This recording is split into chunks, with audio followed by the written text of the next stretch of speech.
What does it take to become a parrot whisperer? Hey, sweetheart. Hello, my little angel. You're such a love. You're such a love.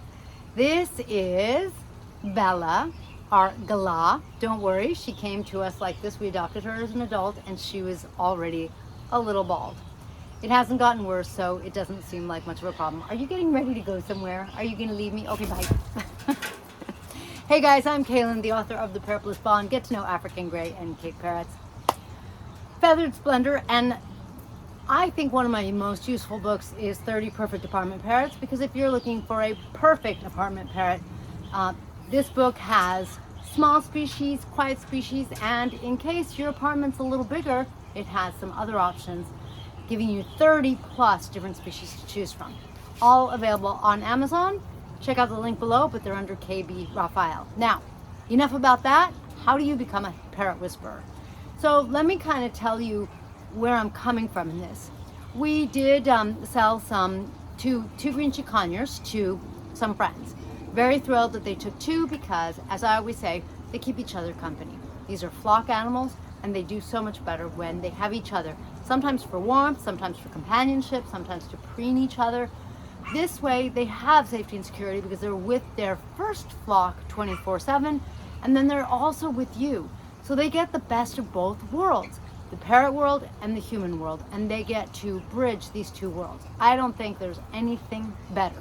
Now, one of the things that happened though is that the cage was somewhere where unfortunately one of the birds did fall into the water, and they did get the bird out, but unfortunately it passed away anyway.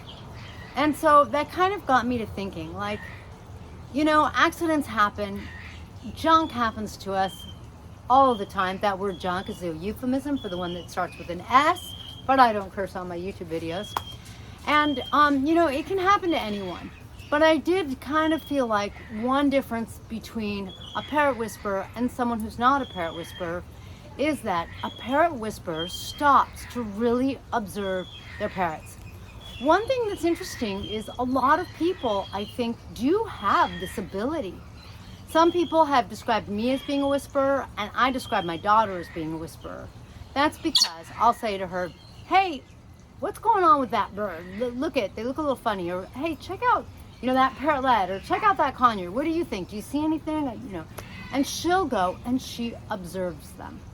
It is something sometimes that happens at a level deeper than just observation. I do think that there is a certain level of sensing, of kind of tuning in, of doing more than meets the eye, for sure. But an awful lot can be done when you really stop and consider your parrot. So to me, this is something that anyone watching right now can do. And what would you do? You would do these things. Number one, you stop and consider what their life is like. If you have an Indian ringneck, you know, they want other birds around, but they don't always want another bird in their cage. Watch them. Milo, my female Indian ringneck, she'll take another bird in her cage, but she doesn't promise that they'll be alive in the morning. That's the way she is. Indian ringnecks are matriarchal. She wears the pants, and her pants have like loaded guns in her belt. Now, my male Indian ringneck, Jules, on the other hand, he is like smitten with Ale, my Pioneus parrot, my white-capped Pioneus. They like being together. They like being caged together. When Jules isn't in with Ale, like at night and stuff, he'll be on the outside of the cage, like, let me in, although he doesn't want me to let him in. He wants to get in, but anyway, my point is, Jules does like being with another bird. How do I know? How am I whispering what the female wants and what the male wants? Just simple observation. I watch to see how they engage with other birds. I watch to see where they go, what captures their interest. I watch to see, generally speaking, what my birds like. For example, my umbrella cockatoo, she likes cashews. The rest of the nuts, she'll take it just to be polite, and then she'll just dump it. She just drops it.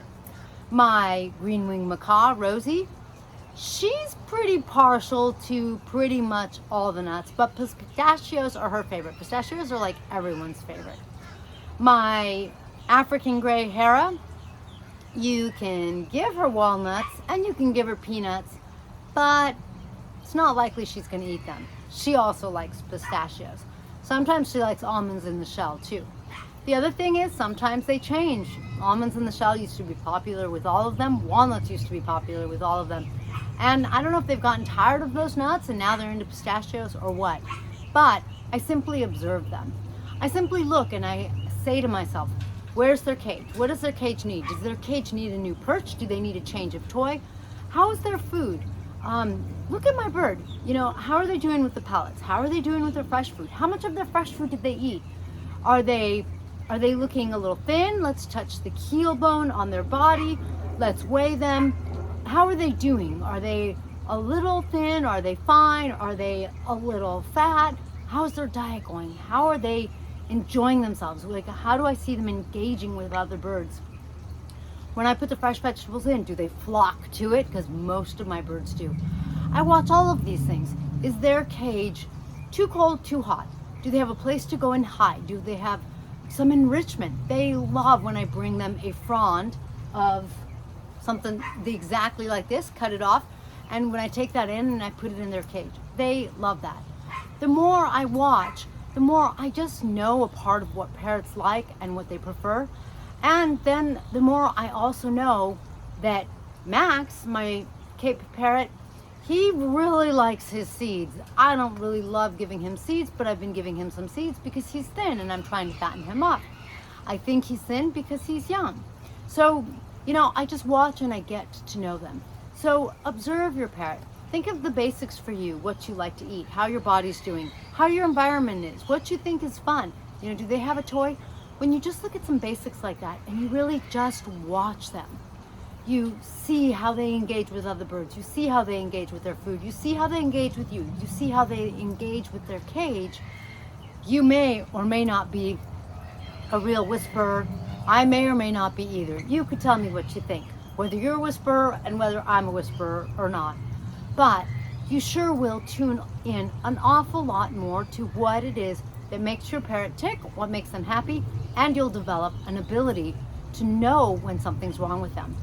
Another thing I'm working on getting my latest thing published, my latest book project, and that is going to be the new Parrots Companion and Journal, which is going to be an active journal with information on how to take care of your parrot and a place to check, you know, check their eyes, check their weight, everything you want to check their well-being so that you can be as in tune as possible.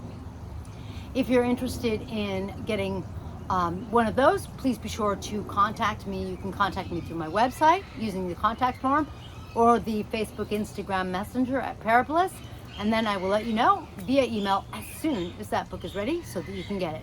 All right, I will catch you in the next feathered video, but in case you want an update, at this point, if you watch my channel, you know that this is not a scarf because I'm in Florida and it's warm. I mean, it is a scarf, but do you see the stitching? Look at, there's the pocket, and here's the access to the pocket. And let's see, she is deep into the pocket. And there is Binks. Binks is like hiding back. She's like, hey, look at that. There's still daylight. Gliders, sugar gliders, they are nocturnal. And it's kind of interesting. But Binks is doing really well. In case you do watch my videos, you know that she is still underweight. But the last time we weighed her, she was like 23, 24 grams. So she's moving along.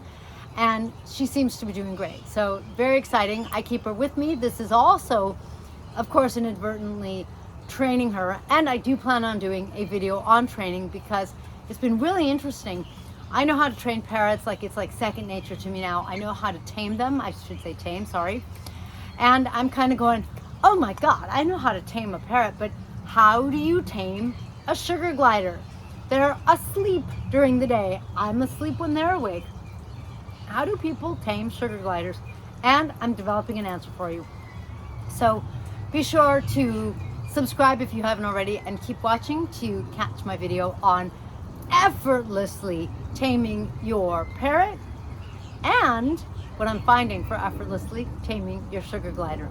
If you enjoyed, Bella, who left me, Binks, who was with me all along, but you didn't really see.